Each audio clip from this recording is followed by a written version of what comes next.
An orphan boy, Francis, is facing Christmas without a family once again. But this Christmas, he finds that he's meant for something more. Whisked away to the North Pole by what he thought to be myth, Francis's world is turned upside down.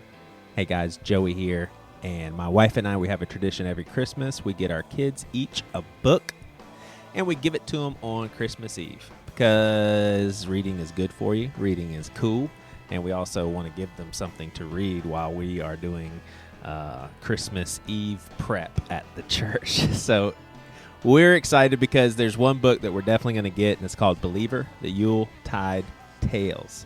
Author Joseph Bubenek, he has been a Christmas enthusiast, and he began writing his own Christmas story that fits into the fantasy genre. So how cool is that? Fantasy, Christmassy. This book introduces a young orphan boy named Francis, and you sure are going to enjoy this. It's really, really awesome. So here's what you need to do is go to Yuletide Tales. That's YuletidesTales.com for those of you that probably like me, you don't know how to spell Yuletides. So YuletidesTales.com. Check this book out. You can choose actually to read one chapter each day leading up to Christmas, because it's 24 chapters, or just read the whole thing in one sitting. That's Believer, book 1 of the Yuletide Tales. Go check it out.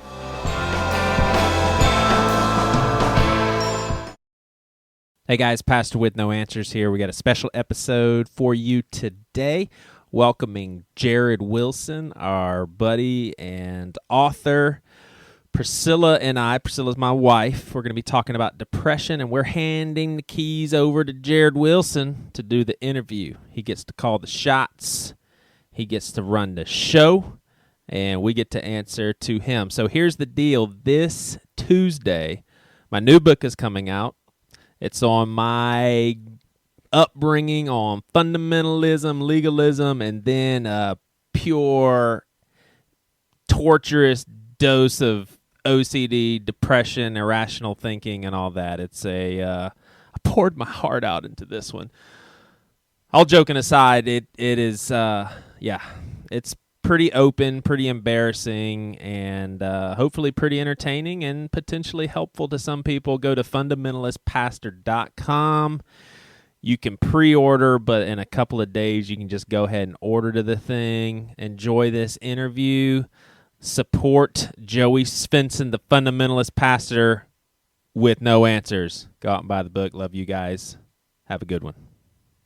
All right, so I got a question for everyone. Have you ever let a man into your house and basically said, look, I'm going to be hanging out, but you're in charge? I never have.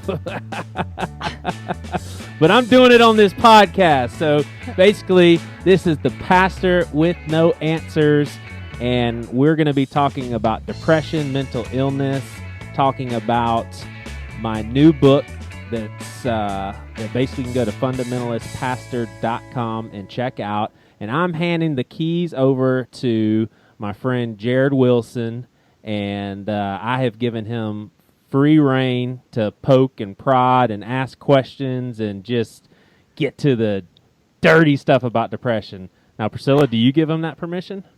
Sure. We do this kind of stuff in front of our small group all the time, so that's totally fine. Well, Jarrid, welcome to the show, and my friend, take over.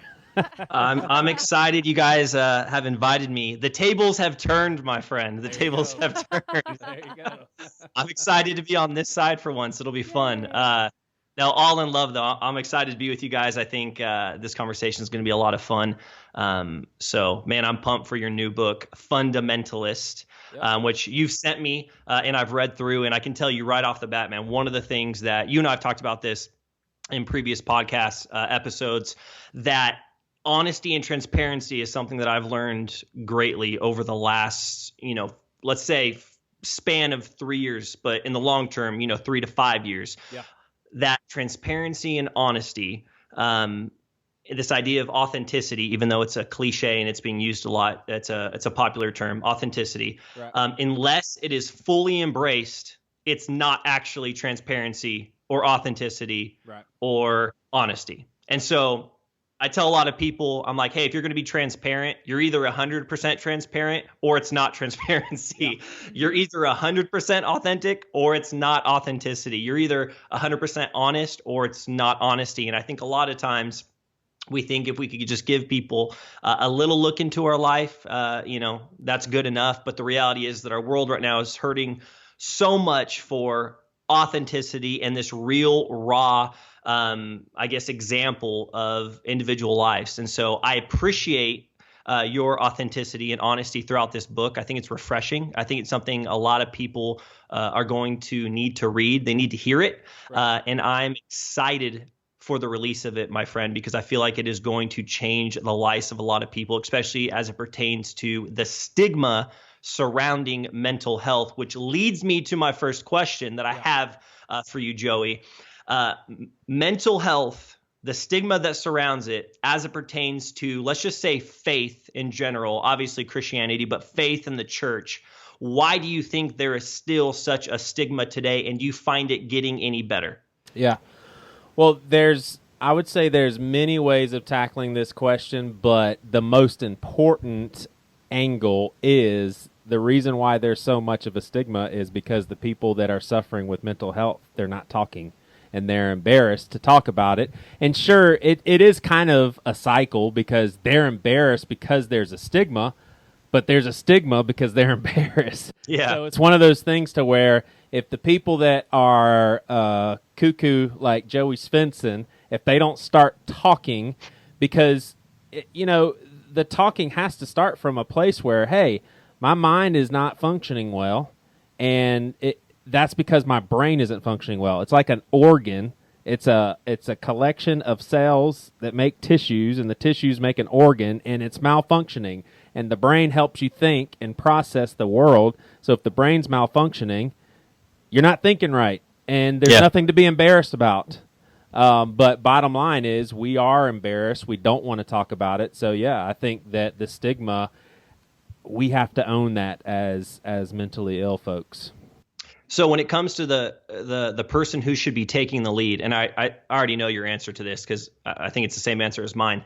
Who do you think should take the first lead? Should the individuals admitting that they need help and they're hurting be the first people to admit that hurt and pain is going on, or should the leaders, we'll call it, from the side of faith and church be the leaders to step out and say, hey, this is a place where you can be open? Or do you think it's a combination of both? I mean, who needs to step up first to make this better? That's interesting. What do you think?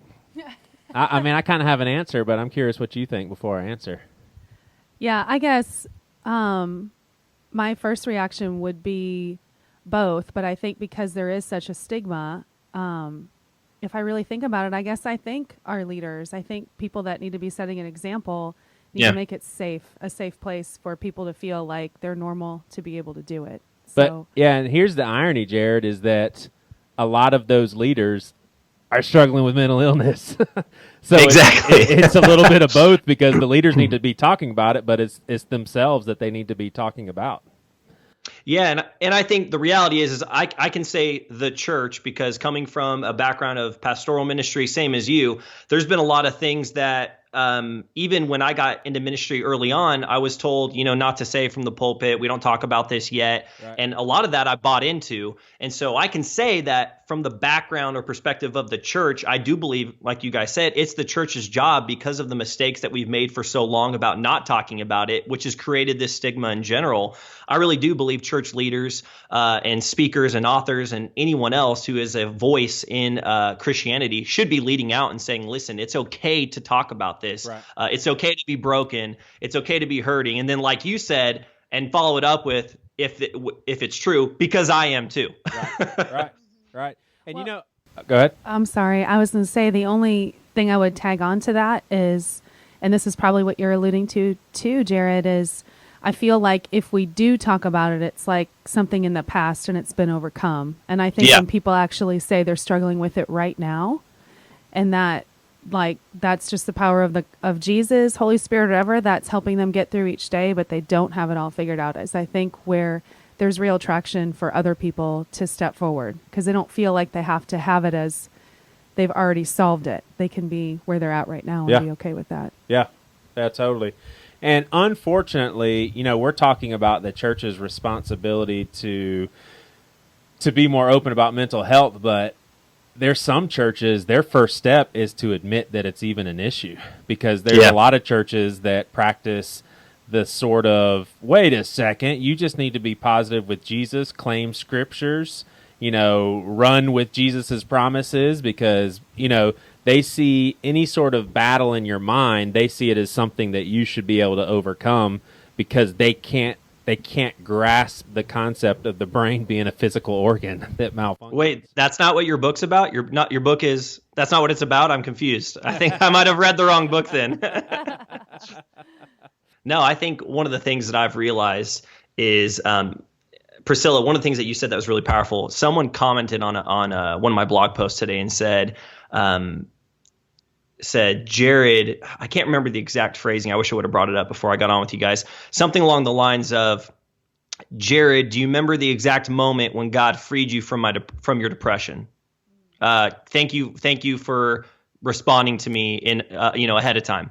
And I responded back to them and I said, hey, sorry if I've led you to believe this, but if you look back at all my posts and everything that I've talked about, I haven't said that I've actually been freed from depression. I can say that God has given me the strength and wisdom and knowledge to say, listen, I can choose to rise above it each and every day, that God's with me each and every day I wake up. I can lean on him for guidance and wisdom, but I can't honestly say that I'm free from depression, nor can I say, man, one day I will be. I mean, right. I just don't know. And I'm not saying that it's not that I have a lack of faith in Jesus. I believe Jesus with all my heart.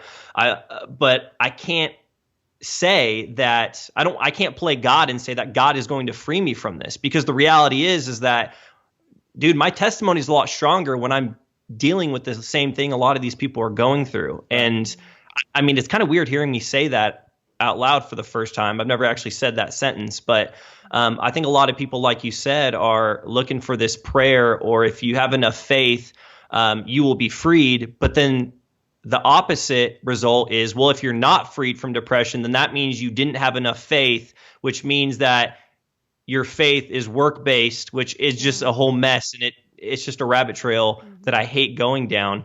But yeah, I definitely think that's part of the stigma as well, is this idea that if you just have enough faith or you just pray hard enough, your depression, your anxiety, your PTSD, your bipolar, your eating disorder, your addiction, whatever it may be, will be wiped away clean. And for some people, dude, I know you'd agree with me. For some people, that is the case. Right. I have no problem admitting, if a girl or guy came up to me and said, Jarrid, I dealt with this for 12 years of my life. It pained me. It burdened me. And one night I had a conversation with Jesus and it was life altering. And I've been freed from depression. And I am now living life without antidepressants or my anxiety medicine. And I'm fully walking in the power of God, and going on and going on. Right. I wouldn't say you're lying. I would say that's awesome, bro. Yeah. But that's not always the case. Right. Well, and what I would say to that is, this is going to sound super jerky of me, but I would immediately be like, when did that happen? Because if that happened a week ago, I'm a little nervous for you. Yeah, you know what I mean? Yeah, I agree. I agree that there are miracles, and I also think the complete story is, I have met a lot of people that they just have had this so ingrained in their mind that they're overcomers with Christ, and this isn't something that should defeat them. And they get off of antidepressants, and they're like Priscilla said, there's like that newness of, yeah, everything is okay. You talk to that person in 2 months, and they're back in the thick of things. So yes, I agree with what you're saying, Jarrid, and I think that people need to be have a healthy skepticism of like this drive for Jesus to heal them, if that makes sense. I don't know if it well, I think that healing can happen, but it might not look the way they're envisioning. Yes. It. like we just want relief from any pain in this world. Right. And sometimes we just have it. Right. And so I think it doesn't mean we don't ask for healing, but I just Yeah. also think it can always look different for everyone. Yeah. I hope I don't really want to hijack the thing because I feel like maybe you might get into it, but are you going to share your story a little bit? Because yeah, I mean, like shame on Joey, I don't know everything. So, like, No, I feel like I want to know, like I want to get to know you a little bit. So no, I can get into it definitely a little bit for, the time that we have. One of the statements I was going to follow up with is an old, pastoral saying. It I'm sure has been around forever. It's this idea of I know that God can, I trust that he can, but I'll follow him even if he doesn't, kind of thing. That. So it's like, I trust that God can heal me from enter whatever you want here. I know he has the power to heal me from enter whatever you want here, but I will choose to follow him even if he doesn't, because I follow that God. That's part of God's will and God's plan. So that's something that's always been ingrained in the back of my head that made a lot more sense totally. when I started having some personal experiences in my life as it pertained to that statement. But yeah, I mean, my story, it's really similar to Joey's in a sense, where I grew up in and I mean this with all my heart, a beautiful, loving Christian family. My family was incredible. My parents were encouraging and supportive just about everything I did, everything from wanting to be a professional soccer player to wanting to be in a band. So my dad bought me a 12-foot by 12-foot shed that we converted into a soundproof studio in my backyard so my high school band could play. Can you do that for William, Joey? Yeah, totally. Yeah, it's just, well, it was because my dad didn't want to hear us anymore, but That's awesome. he was sick of it. You guys totally sucked, man. Yeah, we did. I'll show you some later. But I grew up in this incredible loving family that it truly did resemble a family seeking after the love and grace of God. And so it was Bible study on Wednesday, church on Sunday, memorize a Bible verse throughout the week and get an extra $10 in your allowance. And it was, shop at Christian bookstores, and you're not allowed to listen to Blink-182, but you can listen to MXPX. Heck yeah. You guys are brothers. Joey's brother's name is Jarrid. Oh my gosh. Hey, do you remember the lists that they had in Family Christian Store where if you liked a secular band, they had the Christian counterpart? Okay, dude. Wow. I went in. So there's a store called Berean's Bookstore in California, and it was like for fans of Blink-182, and it's you will like Sidewalk Slam, Slick Shoes, MXPX, and the list goes down. And I remember I didn't know what I know now, and I didn't know. Yeah. Anyways, so my parents, I grew up in that, man, going to a youth group. And then came this time in high school where I really started to kind of, question a lot of things, and church and youth group became just this mundane and boring, lame thing that wasn't real to me. It wasn't authentic. It was just some guy running around on a stage yelling, and there was pizza and games. And that's not the case for everybody. I'm just telling you where I was. Right. And I called the BS right away, and I said, I can't relate to this. I want to talk about real things. I'm hurting. I'm broken. I have questions about God, and none of them were answered. That was my story. It's not for everybody else. And so sophomore year in high school, going into my junior year, had planned on playing professional soccer, obviously going to college first. We had some college scouts coming to our games. It was really exciting. And then I snapped my ankle at a club tournament in Arizona and woke up 2 hours later with a doctor and my dad crying over me saying, hey, you're about 30 minutes from getting your leg amputated. You probably want to start praying. Oh my gosh. And so in that moment, I became so angry and mad and frustrated and ticked off at God because I was blaming him for what was happening, because soccer that was my thing. I was Jarrid, the long-haired kid who played soccer. Yeah. I mean, that was me. Yeah. And so when that was taken away from me, and then I'm told, hey, you might get your leg amputated, you better start praying, I just had this anger within me that I directly pointed at God. And obviously, you know this, but for anyone listening, if you look up how depression can come into somebody's life, number one, it could be something that's hereditary through your family, or can come from a traumatic event. And so a traumatic event is what sparked my depression. This broken leg, which turned into not getting my leg amputated, thank God. I lost everything though. I couldn't play sports anymore. None of my friends were the same because I wasn't hanging out with those people anymore. Everything about my identity was completely gone. Yeah. And that started this 8-year trajectory of going downhill and basically getting into the thickness of darkness. It just became thicker and thicker and thicker until I found myself, and we've talked about this, I think on one of the last podcast episodes we've done together, Googling painless ways to commit suicide in my little 4Runner, on the top of some cliff over by where I lived in Southern California. And man, it just rocked me. And that's young to have everything stripped away. That's a very young age. Yeah, that's tough. And I think for a lot of people, they go, "Oh, but you were so young, man." I'm like, "Yeah, I was so young, but my plans and my vision, I had it set in stone what I wanted to do. I wanted to play college ball. I wasn't good enough to play European soccer because those guys are just beastly. They're incredible. But I was probably good enough to play semi-pro or pro and play for a little while. And it was just stripped away from me. So I had to kind of relearn who I was. Yeah. And obviously I had to refine my foundation in being in God and not everything else that I was doing. But it took me, and this sounds cliche, but it took me really hitting my darkest point and crying and wanting to end my own life that I just had these real conversations with God where I'm yelling and cussing and screaming and cursing at him for everything that I was saying he did to me. Right. And I just remember this conversation where I said, God, I do not want to feel like this anymore. And I remember, and I'm not saying it was like written on the dust of my window, or it wasn't anything crazy like that. I just remember God kind of telling me in my head, Jarrid, I don't want you to feel like this anymore either. And it was kind of like this statement where I was kind of, and it wasn't immediate. My life wasn't changed then completely, but it was this awakening moment where I was like, dang, you're right. Yeah. You're right. And I started remembering everything I've learned in church and in youth group, as much as I didn't like it at the time. And just this reality that, man, God doesn't want me to feel like this. And there is a better life for me. And I can have the strength to choose to rise above this and someone to lean on and to guide me through this life of depression and anxiety. And so that began what it has now been, 2007, I got baptized, a 9-year journey of still battling depression, but knowing that there's light at the end of the tunnel. And that's that hope I continue to chase after, which is God. So that's my story condensed into a very tiny ball. Yeah. But it was real, man. It was dark. It's painful. And, everyone's depression is different. Everyone's darkness is different, but that doesn't mean, everyone's darkness is different.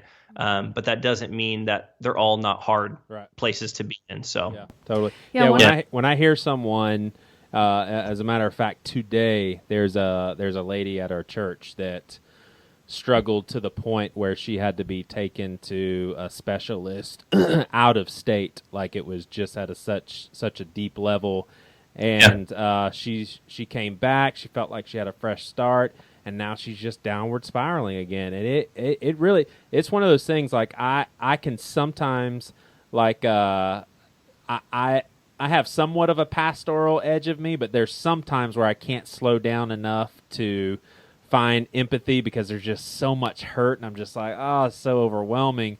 But man, when someone talks about depression, it's just like I'm just right there with them. I'm like, it's just so painful. I mean, it's just, I'm just right there with them. Yeah. One of the things I was thinking of when you were telling your story is I was never some sort of ridiculous athlete.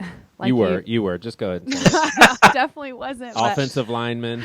Yeah. Why would you choose that of all the? So. What are you saying? I know, like you're calling me humongous. You lost a lot of weight. You're hot now. I mean. So I was never an athlete like that. And I have a friend, and she was telling me how much she loved gymnastics growing up, and she just lived in the gym. So her only friends were in the gym, and she had a pretty bad injury herself. And I think that was a very dark time for her as well, because, I mean, you think about just how important those years are in your life. You're kind of finding yourself, and you have so much. Those are the years when you feel invincible and you think you can do anything and you go for your dreams. And so I think sometimes when a dream is taken away from us, when we're a little bit older and we've already dealt with some disappointment, it's almost like you have some tools to deal with it. But I feel like when you're at that age, you're at the peak of optimistic the world is your oyster. Yeah, I like can do anything. you really can dream and Yeah. do anything. And to have that taken away like that is totally devastating. I just can't even imagine Yeah. going through that. I don't know. She kind of mentioned the same thing and had to kind of re-find herself because the path that she was on in gymnastics was not the same after her injury either. So No. how old were you? And then how long was it before? So you said 2007. What year was the year that you almost had your leg taken away? So I think I was 15 and I was 19, if that's correct, or 20 when that moment I was sitting in my car. So it was a dark 4 years, man. I hit it really well. People from the outside looking in would have had no clue. I just went to school, did my thing, barely graduated because I just didn't care.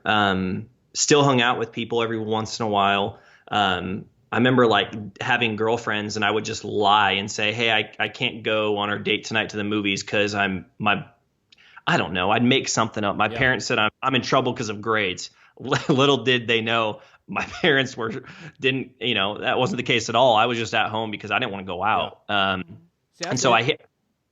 Yeah, go for it. Well, I was just going to say that's interesting because I would imagine how you're describing your high school years, I would imagine that yours were more painful and you are, it just shows how different people's suffering is because you were aware that you were depressed because there was something specific that had you drained. I was depressed in high school and I didn't even know it. I seriously, it was like how I describe it. It was like a fish that was born on shore. It doesn't know any better. It's just like, well, I guess this is life. I can't really get a whole lot of breathing in there and doesn't feel like I can do a whole lot, but I guess this is how everybody feels. And so in high school, I literally did not know that I was depressed and it was just such painful misery all the time. I was like, I guess maybe everybody feels kind of like this. Yeah. Did you go to college? Yeah. So right out of high school, I think I went to like a community college for like, I don't know, 2 months. So what were you like? I think I did. Yeah. Dude, it was all a blur, bro. I was like, I say I think because I know I went, but it was like off and on for like a couple months. And then I took like photography and like, I don't know, there's like an elective bowling or something. I don't know. Like my dad just said, go to school. You have to go to school or my dad obviously did this in a loving way. If you're not going to school, you got to pay rent. I'm like, all right, I'll go to school and I'll take photography and bowling. Anyways, did that for off and on for like, I don't know, a year and then took a complete step back. It wasn't until I would say that I officially gave my life to Christ, God saved me, whatever side of the coin you're on, that the idea of going back to school and getting a degree started to be ingrained in my head as a good thing, not from other people, but for myself. And so I couldn't necessarily afford college right off the bat. So I started interning at a lot of churches, got a small scholarship, went to a Bible college for a year, then couldn't afford it anymore. So I took a step back, got more experience. And then over the last, how many years has it been now? 3 years, on top of the experience that I've had, I'm finishing up my biblical studies and theology through Liberty University, through their online program. Yeah. So when I couldn't afford school, I said, well, hey, I'll get experience. Right. So I was getting experience, and a lot of my friends who went to school first came out of college like, all right, I'm ready to get a job. And all these people are like, but you don't have any experience, so we can't hire you. So we're hiring that guy. So we're going to hire that guy. Dude, I just want to tip my hat to you, just super casually and just right in the flow of conversation. You included all the Calvinists and all the Arminians. You were just like, I gave my heart to Christ, or he saved me, whatever side of the coin you're on, man. All the Calvinists were like, yeah, man, he's an includer, baby. Because it's. I think that's one of the. I don't even. Yeah, we can get into that in another conversation, but I'm just that. Whatever side of the coin you're on, that's what happens. So yeah, I mean, I've got officially 7 classes left till I'm officially done. Obviously, God's opened doors for me to do what I want to do, anyways. But I want to finish that, and I plan on then following it up with a master's in psychology and Christian counseling. Awesome. Just because of I feel like the work and the direction God's leading me now. So Cool. Anyways, enough about me. I got a question for you guys. Yep. Come on, this is about you. This is for Priscilla, and my wife and I have actually had some of these conversations before. And please, I don't mean to come off harsh, but I just, I want to peel back some layers. Have you ever had, and maybe regrets is the wrong word, I'll use regrets instead. Have you ever had any regrets in marrying Joey because of the depression? And have you ever thought of leaving? Has it ever become too hard? Oh, that's a good question.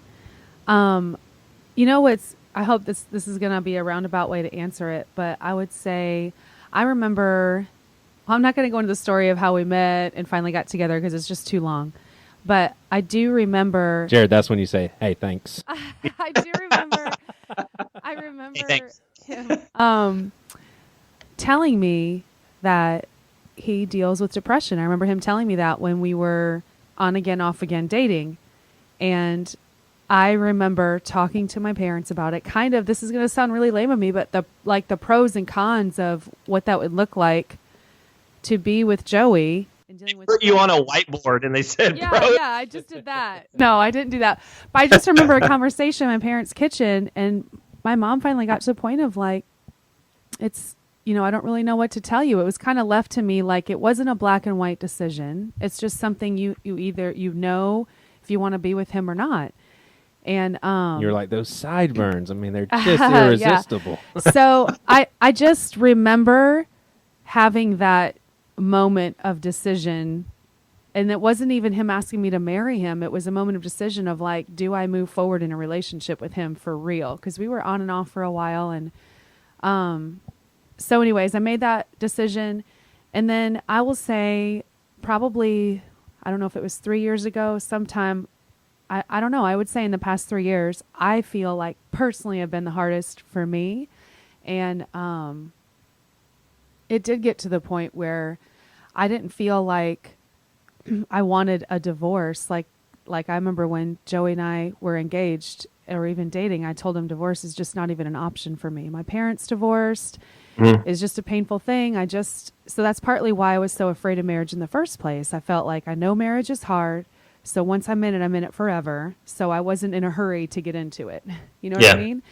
And so, anyways, long story short, I will say I think I had probably a season of time where it was pretty hard. I didn't know if I could do it anymore. So that's the honest answer.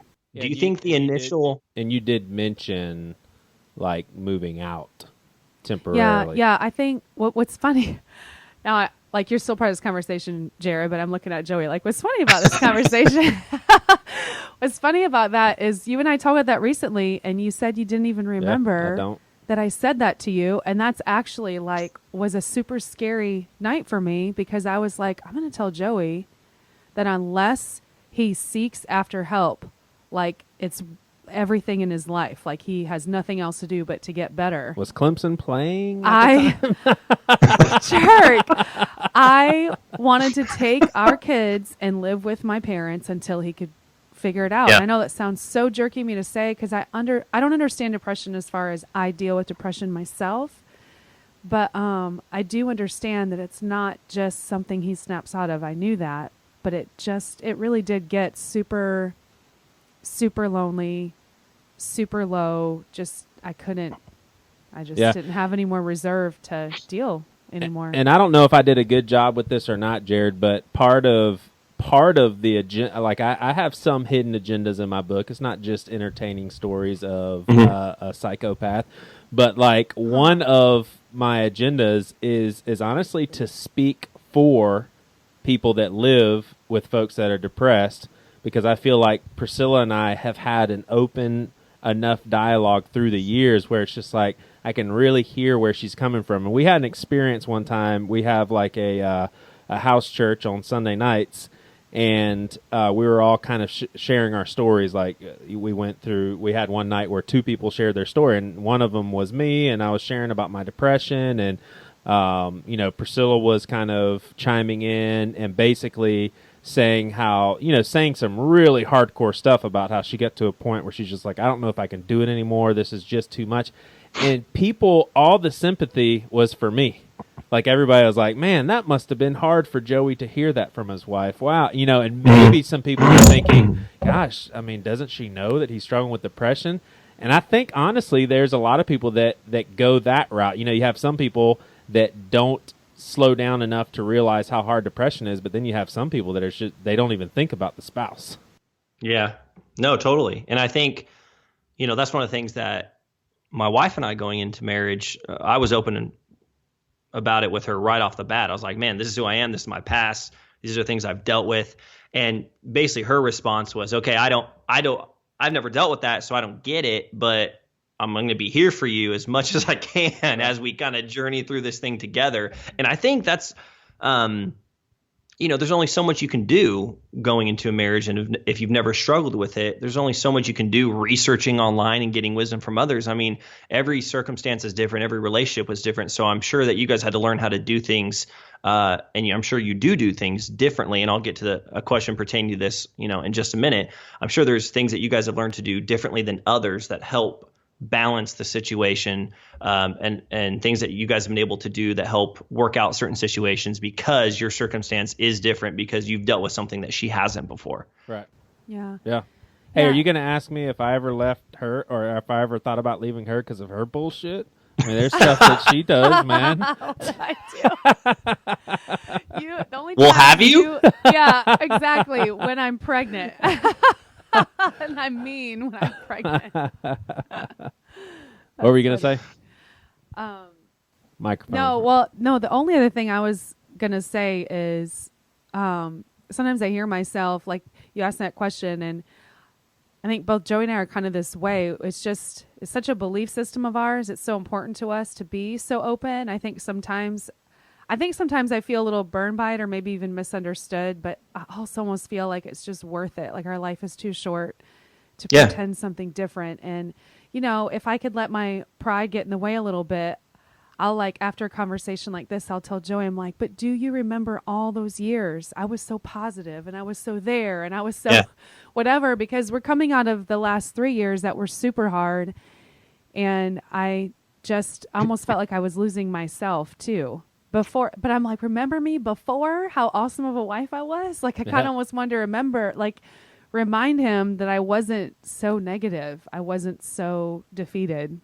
And that's just, I guess, my pride too. But in the latter days, she wore a shirt around the house that said, F you and your depression. Have you designed that shirt yet? That'd be awesome, dude. Yeah, it's in the Pastor with No Answers merch. Yeah. Get one of those. It's funny. One of the things that you said that I wonder now would be different, or if this actually continues the conversation of the idea of the stigma behind depression. And please, this is not a judgment to you at all. The fact that you talk to your parents about, hey, this guy has depression. What do you think about this? Whereas I wonder if now, or maybe 2 years down the road, if you guys would have re-met and this conversation was happening now, the stigma is still there, but it's a lot better than it was. I wonder if you would even think about having that conversation. I don't know. Just the fact that you had that conversation intrigues me. I'm not saying it's a bad thing. I'm not saying it. I mean, I'm glad you talked to your family about it. It just intrigued me that was something I never would have thought, being on the other side, that was something someone would go ask as it pertains to the pros and the cons. But mind you, I've never been on that side before and been with somebody. I've never not dealt with it and been with someone who has dealt with it where I've had to ask that question. So that just really intrigued me. Yeah, that is have you ever? interesting. Yeah. Yeah. Have you ever felt thoughts towards God, kind of like this isn't fair? Why did you give me the task of of dealing with him? You know what? You just made me feel good about myself because no, I didn't think that. I have thought, I have been really angry that Joey has to deal with the depth of depression he's had to deal with. I have felt that that's been very unfair. Yeah. Kind of ticked about it. Well, who are you ticked at then? You can't. Are you just mad in general, or are you mad at God? Yeah, probably mad at God. Okay. And partly the reason is I spent so many years praying for our miracle. I call it ours because I was praying for your healing. Yeah. And to pray that long and for then to take, like, I felt in the beginning of our marriage was actually pretty tough because your depression kind of just settled in right after we got married. And whatever, I don't have to tell this whole story, but you ended up just getting on Zoloft and it got better. And it was an answer to prayer to me. I didn't care if it was medicine or not medicine. I was like, praise the Lord, I have my Joey back. And so, Get me my Joey back. stop. Get And me. so then, we go almost 10 years later and you take a huge nosedive and thinking maybe after a year you'll start coming back out. And it just kept feeling worse. And I kept praying and I kept trying. I'm a problem solver, so I'm trying to problem solve. I'm praying. I'm asking, our pastors to pray. I'm doing whatever I possibly can. Medicine, no medicine, whatever it is. And I just was pissed. I'm like, this is so unfair. It just felt unfair. So no, I didn't feel like it was unfair that God gave me Joey. I felt like it was unfair God gave Joey that depression. Here's what's interesting is the love language is your quality time, and you're also very extroverted. So, Jarrid, what do you think about this? What if she was introverted and your love language was gift giving? And what if I just came home really depressed every night, but I just put a gift on your lap and then just went to bed? You'd probably be like, this ain't that bad. Oh my gosh. Jarrid, help. I don't. The next question. I don't think I'll back you up on this. I don't think you'd respond that way. So I think you love him more than that. So yes, I love Joey. Jeez. Presents. Okay, cool. Here's something that actually, well, back to that what we just talked about. My wife is always continuously supportive of me and what I'm going through, and is always constantly saying like, "Hey, are you okay today? Life good? Everything good?" And there's days that are hard. There's days that are really hard. There's days that are not hard at all. There's days that are awesome, and this freedom to always be on the lookout for like, "Hey, how are you doing today? Is life good? Everything okay? Hey, I love you." And so that's something that I feel like anybody in a relationship with someone who's ever dealt with depression or currently is or whatever it may be, I feel like I don't feel like I know you have to have that open conversation, because it can't just be like, you can't compartmentalize it and say, well, the husband, if it's the husband or the wife, well, I'll let them deal with their depression thing, and then I will just be over here when they're ready to talk. I think a lot of times, and I give my wife freedom to do this, and she does it because she loves me, she's got to pry things out of me sometimes because I won't talk about it. Yeah. One of the things that has recently happened to me that I've been really open about is my parents recently got a divorce, and I came from the past of perfect Christian life. I mean, if Lifeway could birth two people, it would be my mom, my dad, yeah. and that would be the marriage that would represent Lifeway. And I mean that in the best way possible. And so over the last 3 years, I've dealt with a couple deaths in my family, my mom going to rehab, my parents getting a divorce. And so this was a whole new experience for me that I've never had to deal with. And so I was glad that I had those initial conversations with my wife, because in some really hard times, in the last 3 years that I've been dealing with kind of internalizing all this stuff with my family, I've given my wife that freedom to really pry at me and say, no, dude, you need to talk to me. Like, tell me what's going on. Are you mad at this? Are you mad at this? How can I be here for you? And so I feel like the fact that what you guys are doing right now is something that more married couples need to do as it pertains to depression or anxiety, being within a marriage, in one spouse or both, right. Having that open dialogue and just talking through the crap. I mean, you have to be able to talk about it.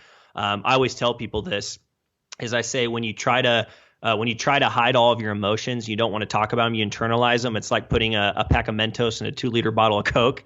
You're eventually going to explode and get everybody around you wet. I mean, you're going to jack up everybody in your path. And unless you talk about things, you are never going to find relief. And so I don't know.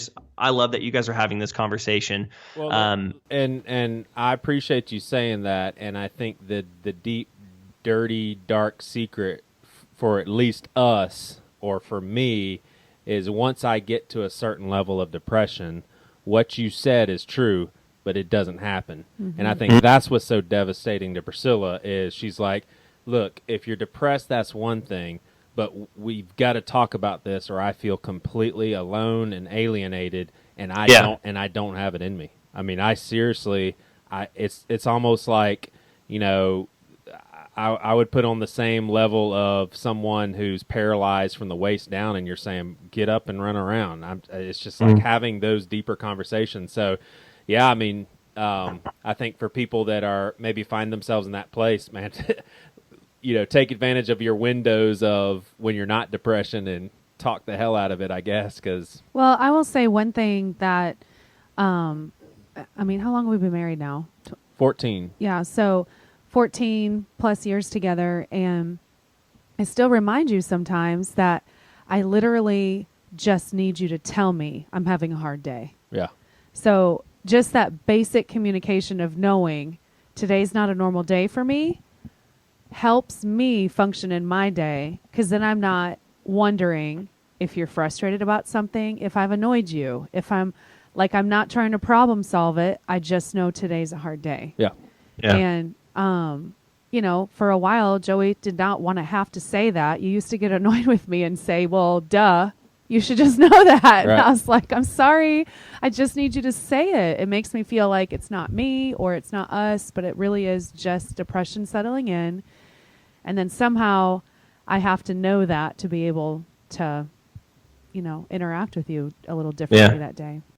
No, I think similar circumstances with my wife. Dude, my wife is a saint, man, and I'm not just saying that. This girl, like, she'll come to me like, "Did I do something? Are you mad at me today?" And in my head, I'm like, "No, like she wouldn't hurt a fly," and I feel so bad because I'm like, I feel bad. I'm making her think she did something wrong. You see, the way I internalize it, like you said, you kind of shut down. Mine comes from a pride aspect. Yeah. I don't want to talk about it because I can handle it and I don't want to burden you. Yeah. So I'll take care of it. And then once I've figured it out, then I'll talk to you. Right. Where she's going, no, dude, don't do that because that makes you mad. You don't actually internalize it. You just bottle it up and then you move forward. You've got to talk to me about it. And so that's something that my wife and I began to work through. I got a question, and this is obviously another big layer to peel back. When anyone is struggling with depression, the word suicide is something that comes up a lot. I recently did this QPR training that I found on this website. It was really rad. I think I paid like $30 for it. It was a suicide prevention training program where I went through like these really old school videos, but the content was fine. The videos were just really old. But basically the encouragement, and I didn't know this going into it, I did the training maybe 6 or 7 months ago, was you don't beat around the bush when it comes to asking someone if they're thinking about committing suicide or thinking about suicide. You straight up ask them, hey, dude, are you thinking about suicide? Right. I didn't know that. I thought you navigate slowly, like, you set it down slowly on a cloud of pillows. But everything I've read has said, like, no, you straight up ask, are you thinking about suicide? And it's like you hear that word, and if they're able to internalize and say yes, it's like, oh my gosh, I've voiced that. If they say no, you don't know if they're telling the truth or not, right. But it's one of those things that you ask. So Priscilla, have you ever struggled with thinking that Joey would end his life, has thought about ending his life? Do you guys have open communication to where if he feels like that, you can say, babe, I'm just like not having a good day today. Can you just be here with me? I mean, have you ever thought of that? No, I actually, the only time maybe I got a little worried, I can't remember what year it was or what it was, but we were at Folly Beach. We were staying at that beach house. And I feel like you were just gone for a while or something. So distant, and you were gone for a while. Yeah. And I think I wasn't sure where you went. For some reason, I just had a yucky feeling. Yeah. But that's the only time I ever wondered. But I will say, Jarrid, like, as maybe the last few years, how sucky they've been and maybe how defeated I felt, for the most part, I've always been a very optimistic. I tend to, like, see the glasses half full. And so, and sometimes I think maybe I'm even naive to stuff, I guess. So I really, maybe it's just God protecting me from it, but like, I just don't sit and worry that Joey would take his life. I just don't. I don't. There was just that one time that I did not feel great about where you were at in life. I think part of that is I've told you that I have wanted to die before, but I've never contemplated suicide, and I wouldn't lie to you, so I think you can kind of trust that. Yeah. And one thing interesting, Jarrid, is that I actually, there was a pastor here in Charleston that committed suicide, and me and one other pastor, but then a bunch of social workers went to kind of be with that congregation, and I sat there and learned so much, and I had this huge revelation. I came home and told Priscilla right away. I was like, I've always thought that I haven't been suicidal because of like my morality, and that's not the right thing, and sure, if I want to die, that's one thing, but I would never do that. Other people do that. And I realized through sitting there with those people and listening to the social workers that that's not the case. It hasn't been because I'm deciding not to. It's because my mind has never become at that it's never gotten to that level. And that was like a very stark revelation, like just very like unsettling. I was like, wait a second. It's not because I'm so determined not to. It's because I've never gotten to the point of actually considering doing that. And, well, if you were capable of choosing how you'd feel, you wouldn't be dealing with depression in the first place. Yeah.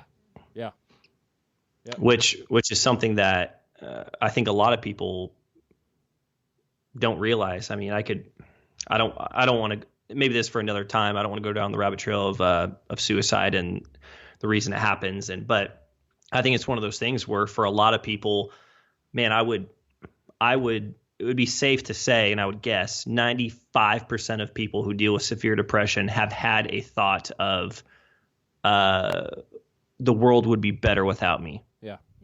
A moment. They may have never planned it out or Googled painless ways to commit suicide like I have found myself.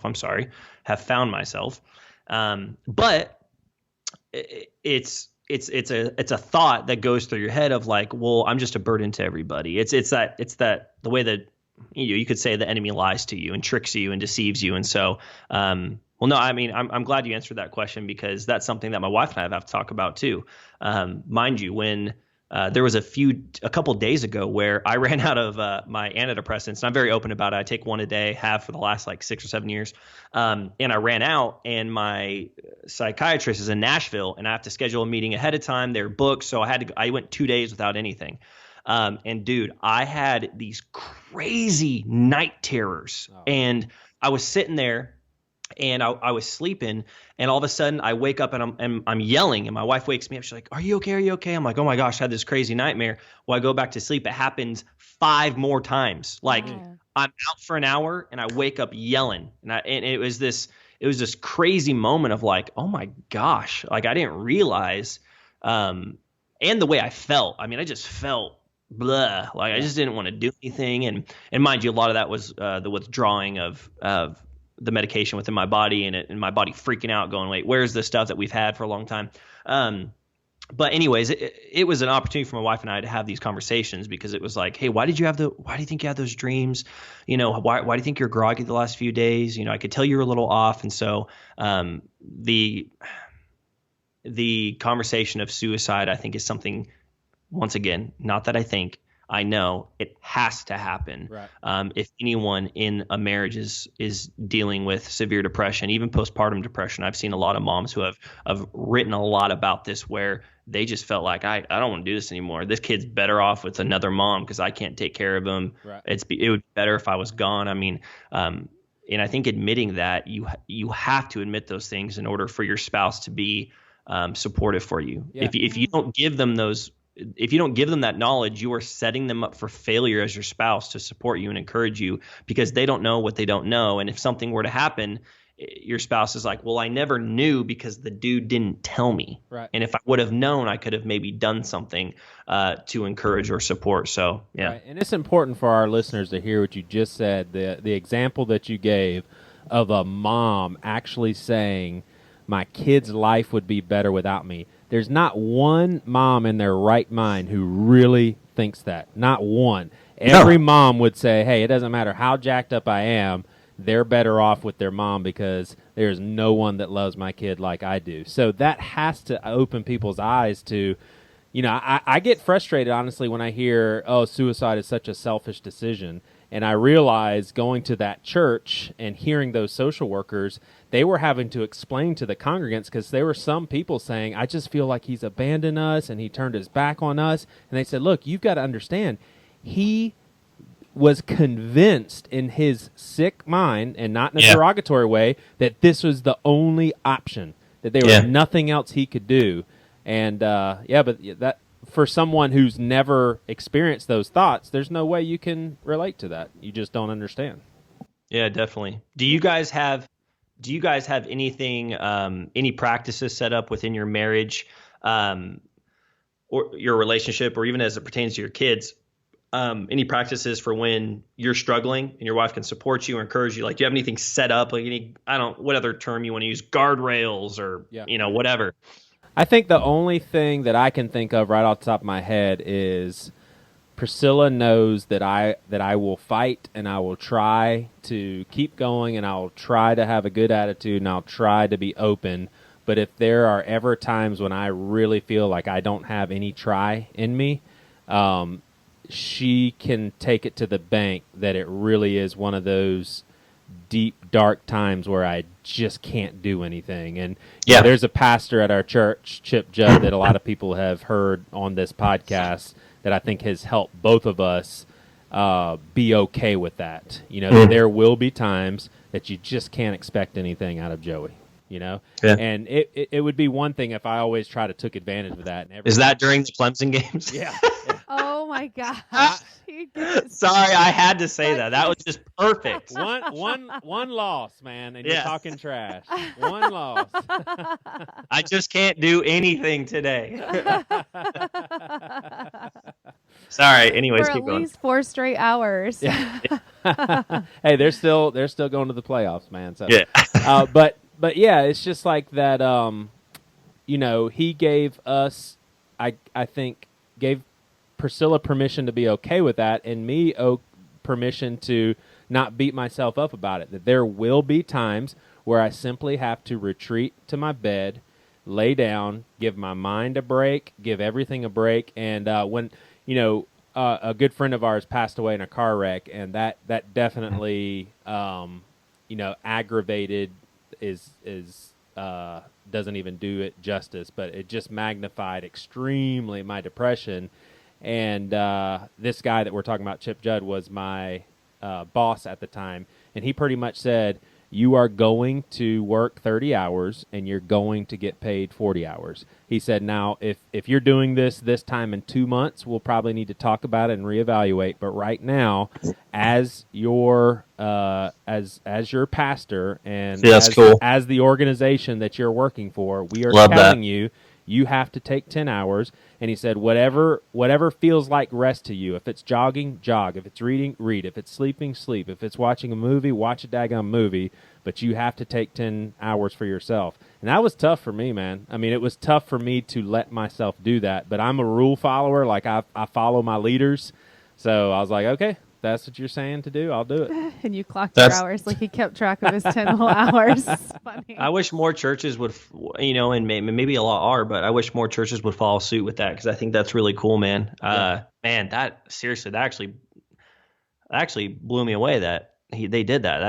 I don't know your church, so I'm not saying because of who they are, that blew me away. Right. But no, like, that blows me away in a good way that someone would take that. They wouldn't worry about the hours, and they wouldn't worry about the budget, and are we getting the most for our money that we're paying this guy? Like, that is cool. Like, caring about your heart and your soul. Yeah. That's awesome. The whole reason Chip Judd was hired. Yeah. Is to help with that. Yep. Yeah. There's definitely some pretty positive things about where we get to work as far as how they care for people. Yeah. For sure. It's unusual when you look in the ministry world. For sure. Yeah. Are you guys in being a parent now? Like I said, I've got a 18-month-old named Finch, who is just a riot, dude. I love him so much. His name is Finch? Yeah, cool. Not like the band, but if you want to go with it, that's fine. I think of a bird. Isn't there? It is the bird, but I did like the band too growing up. So, So, and then we have another boy on the way, literally in the next month. My wife's like, can we just have this baby now? She's just at that point, and I feel so bad because it's just hard for her to do anything because she's just so tired, and the baby just takes so much. Yep. And so I can't wait for our new little guy to come. So I'm going to be a dad of 2 within the next month. Yeah. And one of the things that you and I have talked about, like I said before in previous podcasts, was being a parent really changed me, dude, in a lot of ways. I can't even explain or use the words to describe how, but it just did. Are you ever worried about your kids being depressed? And when I say depressed, I don't mean, because the reality is my dad works for Pfizer Pharmaceuticals, which is one of the, if not the biggest pharmaceutical company in the world. My dad will be the first person to tell you that antidepressants are overly prescribed to people. Right. Hands down. He'll be the first to say that. Yeah. They are overly prescribed. Are you worried that your kids will be sad sometimes, say they're depressed, will actually be depressed and find depression in your life? Does that ever worry you? Yeah, me personally, just flat out yes, and 2 of them. Like I feel like there's 2 of my kids, 2 out of the 4, that have very similar thought patterns, very similar ways of approaching life that I did as a kid. And yeah, I would say if I thought about it a lot, I would get terrified, but I'm also one of those guys that it's just like, if it hasn't manifested, I can't even take myself to a place where I'm really worrying about it. Like there's a couple times where my whole family was worried about my dad having really bad cancer, and it was just like, I can't worry about it unless he really does have it. So there's a part of me that I just don't mess with it, but I think with your kids, obviously I love my dad, but with your kids, that's a whole different animal. And if I ever see them maybe kind of sad, like I'll ask questions like, "You okay? Are you thinking about anything?" And I'm kind of peppy, but I'm just like, I want to know if there's anything deep down that they're struggling with. Yeah, I will say you're doing so much better this year, but I would say even just last year, that thought would devastate you. Like it would be something that would actually make you spiral down. Yeah. If you saw our kid do something that alluded anywhere near something that seemed a little unusual, you would just take that in your mind and you would make it so much bigger, and it would get you really down. And so I don't feel like you do that anymore, but it definitely was a major kind of fear of yours. Yeah.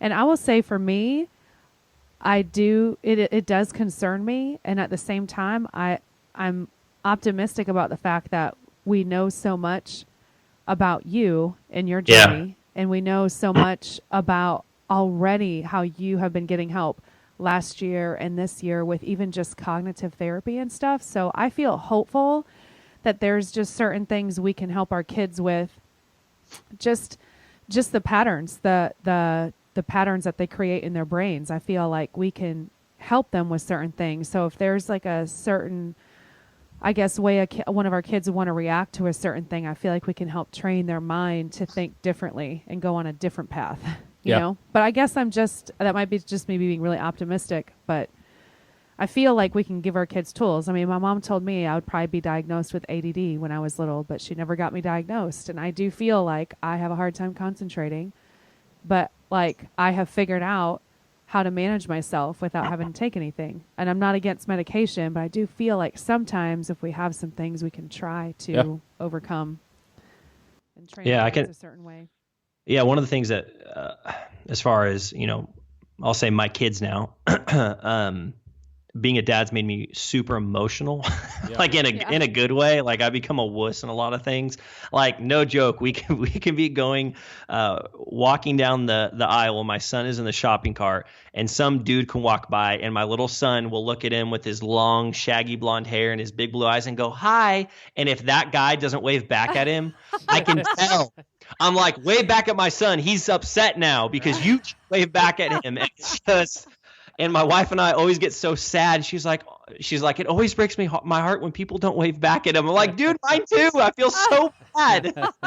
So I already know that anytime my son is sad or something happens, he goes, "Oh no." I'm like, "Buddy, it's okay. It's okay." I don't I don't coddle him to where he's like, I'm carrying him in my arms everywhere I go. Like, I know there's things he's going to learn. He's going to fall. He's going to, bump his head, and I have to go, it's okay, buddy, brush it off, Right. But there are times where I feel I hurt with him, and I think, my sons actually, if any of them were to deal with depression, and I don't say this lightly, it could come off wrong, but I do, in a sense, praise God, what a blessing that this is something I have gone through personally so that I can be the one teaching my son about a lot of this and helping him rather than just giving him to a system and allow them to try to work things out. Yeah. I'm not saying I'm not going to be the guy that says, oh, my depression's a blessing. I don't want to go that far. Right. But I will say it can be used as a blessing to help my son or my, whatever, if I ever have more kids down the road, and your kids, to say you're the person that can speak hope into their life and say, hey, buddy, daddy's been through this too, or hey, daughter, daddy's been through this too. It's okay. I love you. And I think that's such a beautiful image, especially as it pertains to, us looking at God and saying, God, I need your help. Your kids looking at you, their dad saying, hey, daddy's been through this too. And it does worry me sometimes too. Like you though, my mind's not there yet. Right. I'm just worried about getting poop on my hand when I change him, because it's like ask my wife, dude. That is my kryptonite. Yeah. I don't care. And dude, she's like, you are a spaz when you change. I'm like, I know I am. It freaks me out, man. That's what I'm worried about right now. Well, here's some words from the wise seasoned father. I have a 10, 8, 6, and 4-year-old. You bring that up, man. When your son is like 7 or 8, and he's just like, I don't want to go get you some water. You're like, listen, do you know how many times I have wiped your butt? I've got poop on my hands. I had to smell your dirty. It's so bad. Yeah. Say, get me a water now. Redneck family right here. Yeah. Oh my God. She might as well just say, give me a beer and open it for me right now. Those are my biggest worries right now is him feeling sad when a stranger, complete stranger, mind you, not somebody we know, a complete stranger, doesn't wave back. Notice I him. feel like, who do you think you are not waving back at do you know who this kid is? He's my son. But yeah, it's not something that I haven't gone there yet, but it's the back of my mind of that would suck if they did. And, but at least I've been through this so I can be there with them. If they ever need anything, they can feel like they can go to dad. And I want to give them that opportunity. I want to create that aura that says they can come talk to dad. Yep. It's definitely not something I haven't gone all the way there, but it's definitely something I've thought about every once in a while. Yep.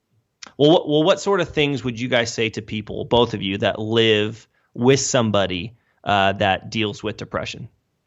I would say so to the person that lives with someone with depression, gosh, I mean, I would say your pain is real.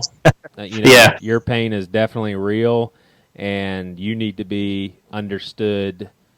Like, people understanding you is just as important as people understanding the person, that you're living with. And gosh, if you can find someone that you can have as a confidant, that you can tell everything to, express your anger, and just spill your guts with, I think that would be a huge win. But yeah, it's no joke. It's no fun.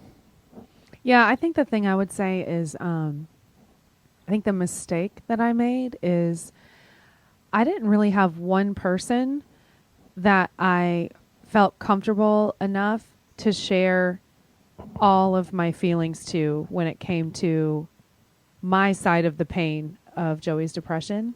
Yeah. Because, Joey and I both are pretty blessed with awesome parents and in-laws. So Joey loves my parents. I love his. There's sort of like we just have a great family and everything. And the last thing I want my family to feel is sorry for me because of my husband. So I didn't tell them a whole lot. I didn't, until it got really bad. I specifically remember I was running an errand for our family, and my mom had called, and we were talking, and it would just happened to be at a moment where I just was so overwhelmed, and I ended up telling her. And I remember feeling so much guilt too, because I didn't want my mom to think less of Joey, and of course she doesn't, because she loves him. But so I think that was probably one of the mistakes I made. Is I got pretty. Part of my loneliness is I was lonely because he was so detached from me and just in his own world for a really long time, and I didn't really. I mean, people knew we were going through a hard time, like our friends did, but I never really.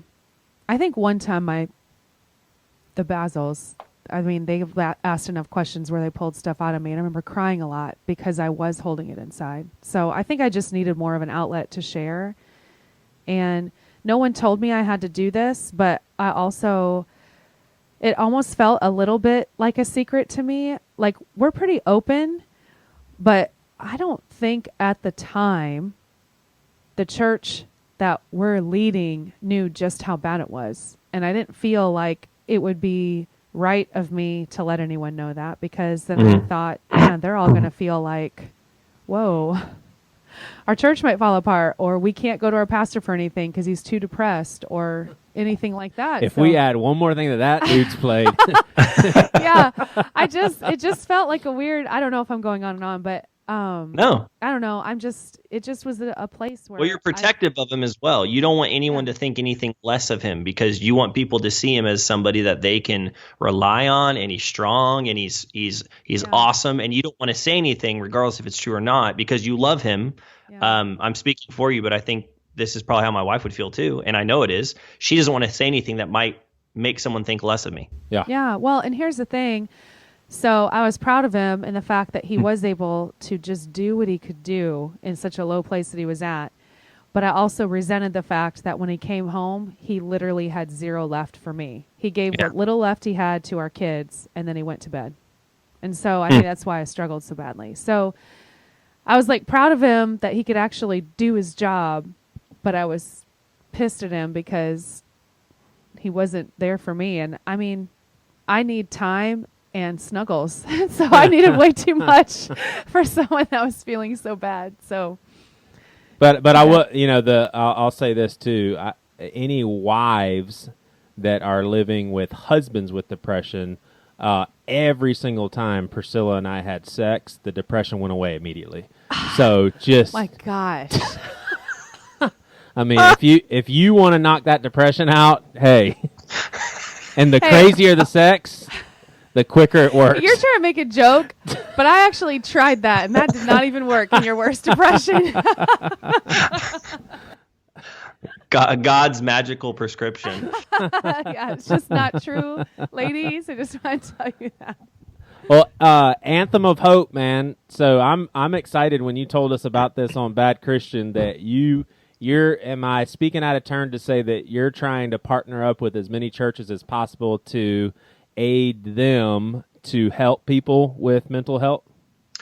Yeah, so my end goal is I do a lot of speaking still. I assist in a lot of digital marketing stuff for a lot of companies, nonprofits, and then my wife and I, the last 3 months, have launched this nonprofit called Anthem of Hope, which is dedicated to providing the church with an outlet for, number one, it's a 24/7 live chat that anyone can go on and talk with what we call a hope coach. We don't call them counselors for legal reasons. A hope coach that they can be encouraged and talk to, and they can just unleash all of their junk, and we can have someone that will talk them through that, who's a trained hope coach. They're Christians, Bible-believing Christians, and then at the end of that, we will actually recommend they go find a local church and see a professional psychiatrist or counselor.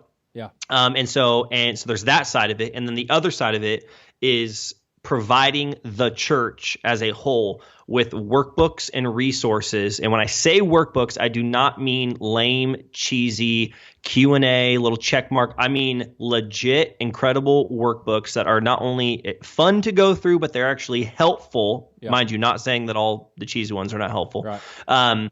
But that people are excited to do together. And my goal, and this is a very big goal, I want what Celebrate Recovery is for addiction for the church. I want Anthem of Hope to be for mental health. Yeah. That is my goal. It is crazy. It is huge, but I believe it can happen. Right now, I brought up the whole marketing thing because Anthem of Hope is not my full-time thing right now. I want it to be. Right. I would have loved to eventually only be able to focus on, or have to focus on, continuing to speak, continuing to write, and then running Anthem of Hope and helping everybody that I can in any way that I can. And so right now I'm working on what will be our first true resource on top of the live chat, which the title is still in discussion, but it's basically a 7-day journey. I don't know of soul discovery. I don't know. You can call it something like that, where it's a 7-day kind of journey workbook of you kind of admitting your brokenness, admitting the things you're going through, dealing with your past. I have a chapter called one of the days is called Shaking Hands with Giants, and it's about going back and reconciling broken relationships that might be still hindering you from overcoming some of the brokenness you have today. There's one about looking in the mirror, which is basically looking at yourself and writing down in brutal honesty words that you feel like right now describe what you think about yourself. Yeah. Then also writing down words that describe who you want to become. And so creating this first free resource is the first step. But the end goal is to create workbook after workbook that churches, nonprofits, anybody really, but it's specifically for the church, can adapt into their small groups, can adapt into their own version of whatever they want to call it. And just like churches have, hey, we have Celebrate Recovery that meets on Wednesday nights. I want people to be able to say, hey, we have Anthem of Hope meetings that meet on Wednesday nights. And we're going through a workbook together. Or if you're an individual and you're just like, dude, I heard about this workbook and everyone's posting about it and they're watching these videos that go along with it, I'm just going to go on the website and buy one and do it myself. Yeah. And in that workbook, it'll encourage them to go find community. So there's a lot of things. That's cool, man. That are happening with it. But yeah, man, it is my passion, dude. It is my heart. Yeah. And right now we're seeing a couple hundred people, like 500 people a week right now that are on the live chat, and the average chat time is 25 to 30 minutes. Gosh, that's awesome. And it's predominantly all United States. And it's the age demographics literally range anywhere from 12 to 56. I mean, It's just crazy. So, and mind you, we've only been doing this for 3 months. Yeah. I mean, it's just insane. And so can people contribute, like help out financially, or like how do you have so right now, if you go to the website, I'm filing the 501c3 status today. So was it yesterday? Today? One of those. Sorry, dude. There's a lot going on in my life. It is officially formed. People can donate right now. If you go to the website, there's a donate button. It's not necessarily tax deductible right this moment, but it will be. And every dollar, none of it goes to staffing right now. None of it. No, I don't get any of it. My wife doesn't get any of it. One day would my wife and I love to take a salary and make this be our full-time thing? Of course. But right now it all 100% goes towards basically promoting the website, keeping the website running, keeping the live chat running, creating promotional items to give away, creating the resources to give away for free, this first one that we're doing. And so, then go to anthemofhope.org and check it out. Nice. Well, dude, I appreciate you coming on here and taking over, man. No, I had a blast.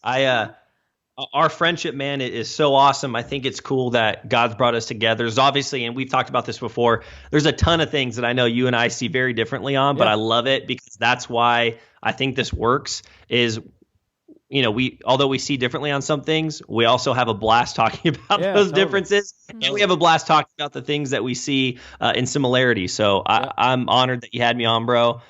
Keep doing what you guys are doing. I thank you guys for your friendship, and I'm glad we were able to have this conversation for anybody listening. Absolutely. Jarrid Wilson, everybody, and go to anthemofhope.com and then fundamentalistpastor.com if you want to pre-order or get the book whenever this episode is released. And dude, congratulations on the son that's on the way. Yeah. Thanks, man. I appreciate it. I'm pumped. We'll have him next on the podcast. Oh, for sure. Like he'll be on. Gurgle sounds and stuff. Yeah.